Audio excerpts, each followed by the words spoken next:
भीमराव कांबले को मिली फांसी की सजा। 59 दिन में आया ऐतिहासिक फैसला। नसरापुर केस। आज एक ऐसा फैसला आया जिसने पूरे महाराष्ट्र को यह एहसास दिलाया कि अगर जांच मजबूत हो, सबूत पक्के हो और अदालत तेजी से सुनवाई करे तो न्याय में वर्षों का इंतजार जरूरी नहीं होता। महज 59 दिनों में एक ऐसा फैसला आया जिसने पूरे देश का ध्यान अपनी ओर खींच लिया। पुणे के नसरापुर में मासूम बच्चे के साथ हुई दरिंदगी और हत्या के मामले में अदालत ने आरोपी भीमराव कांबले को मृत्यु तक फांसी की सजा सुनाई है। आखिर कोर्ट ने इस केस को रेयरेस्ट ऑफ रेयर क्यों माना? कौन कौन से ऐसे सबूत थे जिन्होंने आरोपी के बचने की हर उम्मीद खत्म कर दी? और आखिर सिर्फ 59 दिनों में यह ऐतिहासिक फैसला कैसे आया? नमस्कार, आप देख रहे हैं जनक्रांति न्यूज। मैं हूँ श्रुति कुलकर्णी और आज इस पूरे मामले की हर महत्वपूर्ण जानकारी आपको आसान भाषा में बताने वाली हूँ। यह मामला सिर्फ एक अपराध की कहानी नहीं है, बल्कि यह उस दर्द की कहानी है जिसने पूरे महाराष्ट्र को झकझोर कर रख दिया। 1 मई 2026 को पुणे जिले के भोर तालुका के नसरापुर इलाके में एक ऐसी घटना सामने आई जिसे सुनकर हर किसी का दिल दहल गया। एक मासूम बच्चे के साथ पहले हैवानियत की गई और फिर उसकी बेरहमी से हत्या कर दी गई। घटना की खबर फैलते ही इलाके में गुस्से की लहर दौड़ गई।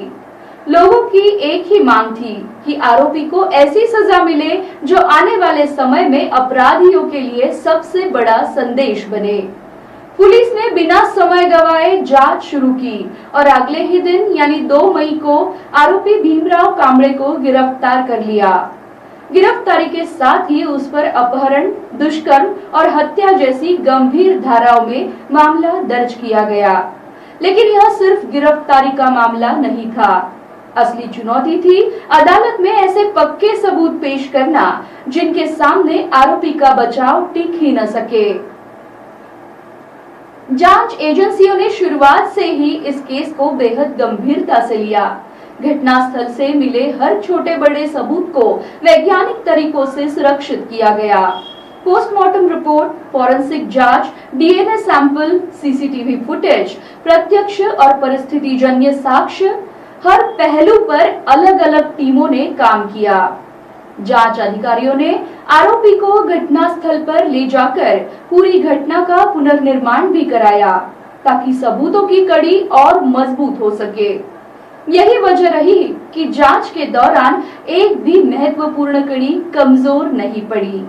सबसे बड़ी बात यह रही कि पुलिस ने सिर्फ 15 दिनों के भीतर हजारों पन्नों की मजबूत चार्जशीट अदालत में दाखिल कर दी। आमतौर पर ऐसे मामलों में जांच पूरी होने में कई महीने लग जाते हैं, लेकिन इस केस में हर विभाग ने समय के खिलाफ दौड़ लगाई। यही तेजी आगे चलकर अदालत की सुनवाई में भी दिखाई दी। चार्जशीट दाखिल होने के बाद अदालत ने भी इस मामले को प्राथमिकता दी। कुछ ही दिनों में आरोपी के खिलाफ आरोप तय किए गए और सुनवाई शुरू हो गई। एक एक करके गवाहों के बयान दर्ज होने लगे। वैज्ञानिक रिपोर्ट, मेडिकल रिपोर्ट और इलेक्ट्रॉनिक सबूत अदालत के सामने रखे गए। हर सुनवाई के साथ आरोपी के खिलाफ सबूत और मजबूत होते चले गए। 18 जून तक इस मामले में 55 गवाहों की गवाही पूरी हो चुकी थी। कई गवाहों से जिरह भी उसी दौरान पूरी कर ली गई। इसके बाद आरोपी का बयान दर्ज हुआ और दोनों पक्षों ने अपनी अंतिम तर्क अदालत के सामने रखे।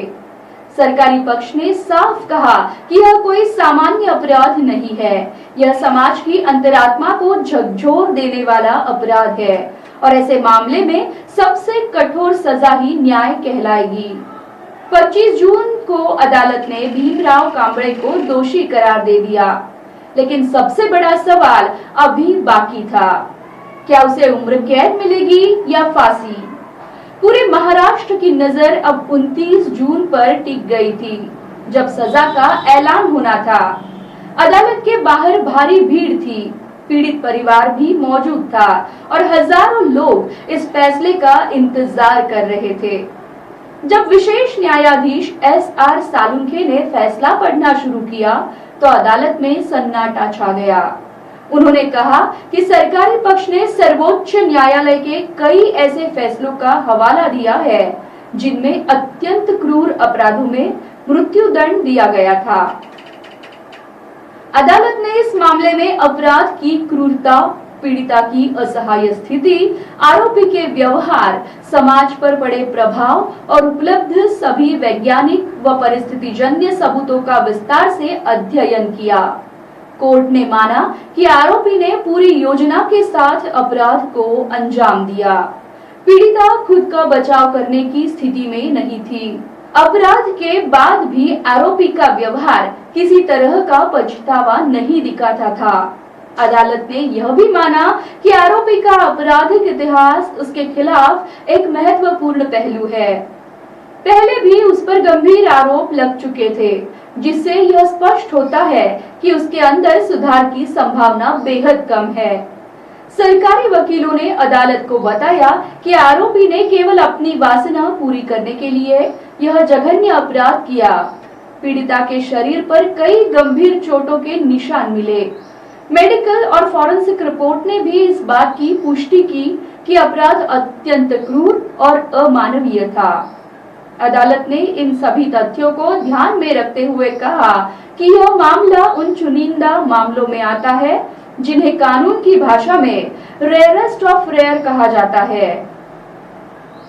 फैसला सुनाते समय अदालत ने कहा कि पीड़ित परिवार ने जो असहनीय पीड़ा झेली है, उसकी भरपाई किसी भी सजा से संभव नहीं है, लेकिन कानून के दायरे में रहते हुए न्याय देना अदालत की जिम्मेदारी है। इसी आधार पर अदालत ने आरोपी भीमराव कांबळे को मृत्यु तक फांसी की सजा सुनाई। फैसला सुनाते ही पूरे कोर्ट रूम में गहरा सन्नाटा छा गया। पीड़ित परिवार की आंखों से आंसू बह निकले।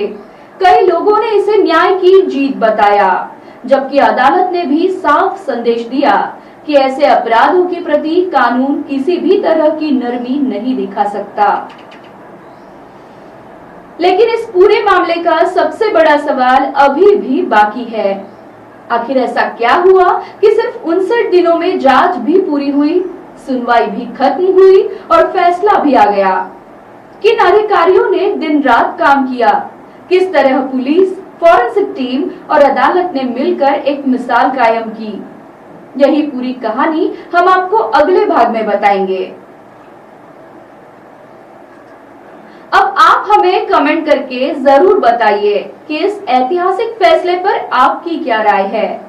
क्या आपको लगता है कि ऐसे मामलों की सुनवाई हमेशा तय समय सीमा में पूरी होनी चाहिए? अपनी राय नीचे कमेंट बॉक्स में लिखिए। अगर आपको यह रिपोर्ट महत्वपूर्ण लगी हो तो वीडियो को लाइक करें, अपने दोस्तों के साथ शेयर करें और ऐसी ही भरोसेमंद खबरों के लिए जनक्रांति न्यूज को सब्सक्राइब करना बिल्कुल न भूलें। धन्यवाद।